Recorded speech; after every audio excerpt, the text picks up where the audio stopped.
کہ عمران خان کے خلاف یہ جو کیس ہے اس میں سیاسی انتقام کا نشانہ بنایا گیا ہے اور بدنیتی پہ مبنی ہے۔ عمران خان کے خلاف ٹھوس شواہد موجود نہیں، تو ٹھوس شواہد کی عدم موجودگی میں لاہور ہائی کورٹ کیسے عمران خان کو ضمانت دینے سے انکار کر سکتی تھی؟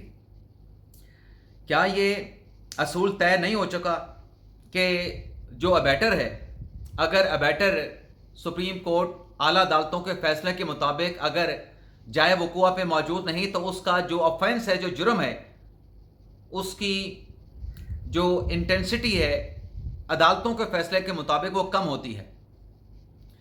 سلمان صفدر صاحب نے کہا کہ عمران خان صاحب کی گرفتاری 9 مئی 2023 میں ہوا۔ 9 مئی کے کیسز میں گرفتاری 14 ماہ کے بعد 14 جولائی 2024 کو ڈالی گئی اور پھر 15 جولائی 2024 کو عمران خان کو کورٹ میں پیش کیا گیا۔ پراسیکیوشن کے بیانات میں تضاد موجود ہے، تو لہٰذا سپریم کورٹ عمران خان صاحب کی ان 8 مقدمات میں ضمانت ایکسیپٹ کرے اور ضمانت پہ رہا کرنے کا حکم دے ان کیسز کی حد تک۔ وہ ظاہر سی بات ہے کہ لیگل ٹیم نے انہی کیسز کی حد تک رہائی مانگنی ہے۔ اگر 190 ملین پاؤنڈ کیس میں عمران خان صاحب کی گرفتاری ہے تو اس کا فیصلہ اسلام آباد ہائی کورٹ نے کرنا ہے۔ اب ناظرین، یہ اپیل تو دائر کر دی گئی اور یہ ڈیجیٹل اپیل دائر ہوئی ہے، اور جو ڈیجیٹل اپیل یا افریدی صاحب کے دور میں جو ایک نئے ٹرینڈ کا، ایک نئے طریقہ کار کا آغاز کیا گیا ہے، اگر آپ ڈیجیٹل پٹیشن سپریم کورٹ میں دائر کرتے ہیں تو وہ بہت جلد فوری طور پر سماعت کے لیے مقرر ہو جاتی ہے، اس پہ بینچ تشکیل بھی دے دیا جاتا ہے۔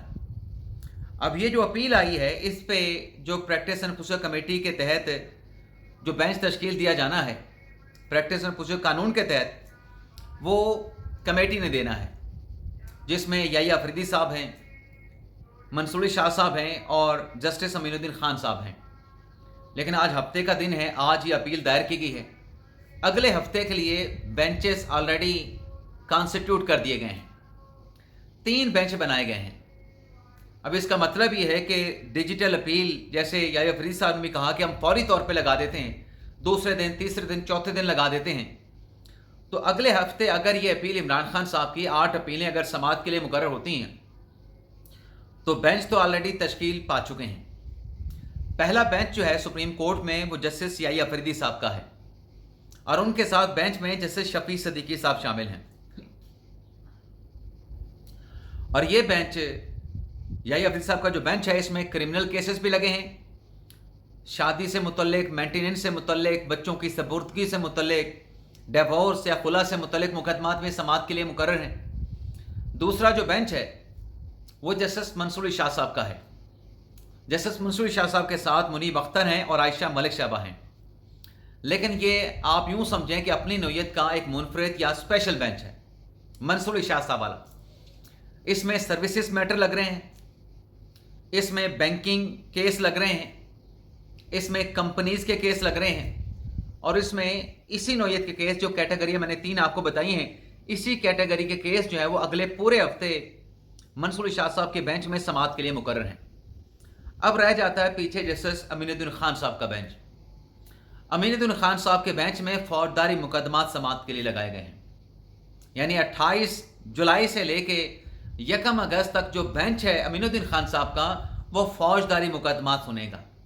جیسے 9 مئی کے کیسز ہیں، ATC کے کیسز ہیں، قتل کے کیسز ہیں، لڑائی جھگڑے کے کیسز ہیں، مار کٹائی کے کیسز ہیں، یہ کیسز جو ہیں امین الدین خان صاحب کے بینچ میں لگیں گے اگلے ہفتے۔ اب یہ جو عمران خان صاحب کی اپیل دائر ہوئی ہے، ابھی تو فی الحال کوئی فیصلہ نہیں ہو سکا، لیکن یہ 3 اویلیبل بینچ ہیں۔ اگر اگلے ہفتے یہ ڈیجیٹل اپیلیں سماعت کے لیے مقرر ہوتی ہیں تو منصور شاہ صاحب کے بینچ میں تو اس لیے نہیں لگے گی کہ وہاں پہ کرمنل کیسز نہیں لگے ہوئے، وہاں پہ اور نوعیت کے کیسز جو ہے اگلے ہفتے ان کی فکسیشن اور سماعت ہونے جا رہی ہیں۔ تو رہس ہے کہ پھر افریدی صاحب والا یا پھر امین الدین خان صاحب والا بینچ رہ جاتا ہے، تو دیکھتے ہیں کہ پھر یہ اپیل کس بینچ کے سامنے، یا افریدی صاحب کے بینچ کے سامنے مقرر ہوتی ہے یا پھر جسٹس امین الدین خان صاحب کے بینچ کے سامنے۔ تو اگر اگلے ہفتے اس اپیل لگ گئی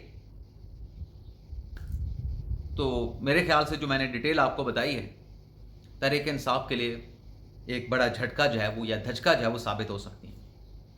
اب ناظرین آ جاتے ہیں جو توشہ خانہ کیس کی اڈیالہ جیل میں جو سماعت ہوئی ہے، آج گواہ کا جو بیان قلم بند ہوا تھا اس پہ جرا کی جانی تھی، اور کچھ اور گواہوں کے بیانات بھی قلم بند ہونے تھے، لیکن آج عمران خان صاحب کی لیگل ٹیم نے عدالتی کارروائی کا بائیک آؤٹ کر دیا۔ کیسے بائیک آؤٹ کیا؟ خان صاحب کے جو وکیل ہیں کوسین فیصل مفتی صاحب، وہ جب عدالت میں پروسیڈنگ میں شامل ہونے کے لیے جا رہے تھے، علیمہ خان صاحبہ نے کوسین فیصل صاحب کو روک لیا۔ علیمہ خان صاحبہ نے کوسین فیصل سے کہا کہ جب ہم باہر کھڑے ہیں، آپ ہمیں اندر لے کے ساتھ جائیں گے تو آپ اندر جا سکتے ہیں، ادروائز آپ بھی ہمارے ساتھ کھڑے رہیں گے، آپ اندر جا کے عدالتی کارروائی کو اٹینڈ نہیں کر سکتے۔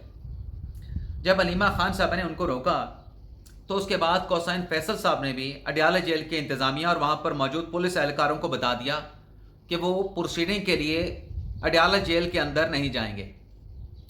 کوسین فیصل صاحب نے کہا کہ چونکہ میری جو خدمات ہیں وہ علیمہ خان صاحبہ نے حاصل کی تھی عمران خان کے لیے، تو مجھے علیمہ خان صاحبہ نے اندر جانے سے روک دیا ہے، تو جب مجھے اجازت نہیں، علیمہ خان صاحبہ نہیں کہہ رہی، تو میں اندر نہیں جاؤں گا۔ اگر میں اندر جاؤں گا تو میرے ساتھ علیمہ خان، ان کے ساتھ جو دیگر ہمشیرگان ہیں، باقی جو وکلاء ہیں، وہ بھی اندر جائیں گے۔ کوسین فیصل صاحب نے کہا کہ ظہیر عباس چودھری صاحب کو آپ اندر جانے دیتے ہیں، اکیلا وکیل اندر کچھ نہیں کر سکتا، اس کو اپنے وکلاء جو اسسٹ کرنے والے ہوتے ہیں ان کی معاونت درکار ہوتی ہے، ان کی ہیلپ درکار ہوتی ہے، اور یہ فیملی کے لوگ ہیں، ان کو بھی اندر جانے کی اجازت ہونی چاہیے۔ فیملی کے لوگوں کی پر کوئی پابندی نہیں کہ آپ ان کو پروسیڈنگ میں نہ بیٹھنے دیا جائے، ان کو بیٹھنے نہ دیا جائے، تو نہیں گئے جی اندر۔ 3.5 گھنٹے تک جو جج صاحب تھے شاہ رخ انجمن صاحب اسپیشل سینٹرل عدالت کے، 3.5 گھنٹے انتظار کرنے کے بعد جج صاحب اٹھ کے چلے گئے، اور جو کیس کی سماعت ہے اسے 29 جولائی یعنی اگلے ہفتے منگل تک ملتوی کر دیا گیا۔ اور جب یہ کارروائی ملتوی ہوئی تو علیمہ خان صاحبہ نے وہاں پہ میڈیا کے ساتھ گفتگو کی، ٹاک کی۔ ذوالفقار نقوی صاحب جو کہ پروسیکیوشن کے اسپیشل پروسیکیوٹر ہیں، انہوں نے بھی آ کے عدالتی کارروائی کا احوال بتایا کہ پروسیڈنگ نہیں ہو سکی، 2 سے 3 بار کیس کال کیا گیا لیکن وکلاء نے بائیک آؤٹ کیا۔ اب 29 جولائی کی تاریخ ڈال دی گئی ہے۔ اب ناظرین آتے ہیں جو دوسری خبریں ہیں۔ ویسے ناظرین عمران خان صاحب کی لیگل ٹیم کے حوالے سے میرے پاس ایک بڑی اہم خبر ہے، بلکہ ایک بڑی خبر ہے اور بہت بڑی خبر ہے۔ عمران خان صاحب اڈیالہ جیل میں ہیں، ان سے متعلق بھی ایک اہم خبر ہے۔ کل انشاءاللہ اس خبر پہ کچھ چیزیں کریدنا رہتی ہیں، کل اس خبر پہ ڈیٹیل سے بات کریں گے، آپ خوش ہو جائیں گے اس خبر کی تفصیلات سننے کے بعد، بلکہ حیران ہوں گے، خوش نہیں حیران ہوں گے کہ یہ چل کیا رہا ہے، عمران خان صاحب کی لیگل ٹیم میں چل کیا رہا ہے، یہ آپ کو بتائیں گے۔ اور خان صاحب ان سے متعلق جو خبر ہے، لاجواب کیوں ہوئے، کیا ہوئے، کیسے ہوئے، اگلی خبر پہ چلتے ناظرین، یہ پھر بات لمبی ہو جائے گی، مختصر سی ڈیٹیل آپ کے ساتھ شیئر کرتے ہیں اگلی 2 خبروں کی۔ ایک تو ناظرین خیبر پختونخوا سے جو 6 سینیٹر منتخب ہوئے تھے پاکستان تحریک انصاف کے، ان 6 میں سے 5 سینیٹر کے جو ڈکلیریشن ہیں کہ وہ پاکستان تحریک انصاف کا حصہ ہیں، بیرسٹر گور صاحب نے انہیں الیکشن کمیشن میں جمع کروا دیا ہے۔ اب یہ 5 کون ہیں؟ سینیٹر فیصل جاوید ہیں، سینیٹر نور الحق قادری صاحب ہیں، اعظم سواتی صاحب ہیں، سینیٹر مرزا افریدی صاحب ہیں، اور ایک خاتون جو مخصوص سیٹ پہ سینیٹر منتخب ہوئی ہیں۔ ان 5 کے ڈکلیریشن الیکشن کمیشن میں بیرسٹر گور صاحب نے جمع کروائے ہیں، لیکن مراد سعید صاحب کا ڈکلیریشن جمع نہیں ہو سکا۔ مراد سعید صاحب کا ڈکلیریشن الیکشن کمیشن نہیں پہنچا۔ اب سوال یہ پیدا ہوتا ہے کہ کیا مراد سعید صاحب کو انہوں نے آزادی رکھنا ہے، یا مراد سعید صاحب نے اپنا ڈکلیریشن بھجوایا تھا اور راستے میں اس کو کہیں گم کر دیا گیا، غائب کر دیا گیا؟ وجہ کیا ہے؟ تحریک انصاف کے کچھ لوگوں سے جاننے کی کوشش کی لیکن جواب نہیں ملا، انکار ضرور ملا کہ ہم نہیں جانتے بھی مراد سعید کا ڈکلیریشن کیوں نہیں آیا۔ اس کا بھی آنا چاہیے تھا، جب 5 سینیٹر حضرات کا آیا ہے پی ٹی آئی کے، تو 6 کا بھی آنا چاہیے تھا۔ اس کے علاوہ ناظرین حماد عدد صاحب سے متعلق یہ خبر سامنے آ رہی ہے کہ جو ان کے والد صاحب کے انتقال کے بعد NA 129 قومی اسمبلی کا جو حلقہ لاہور کا خالی ہوا ہے، اس حلقے میں پارٹی نے فیصلہ کیا ہے کہ حماد عدد صاحب کو الیکشن لڑوایا جائے گا، اور اگر حماد عدد صاحب کے الیکشن لڑنے پہ کوئی قانونی رکاوٹیں ہوئیں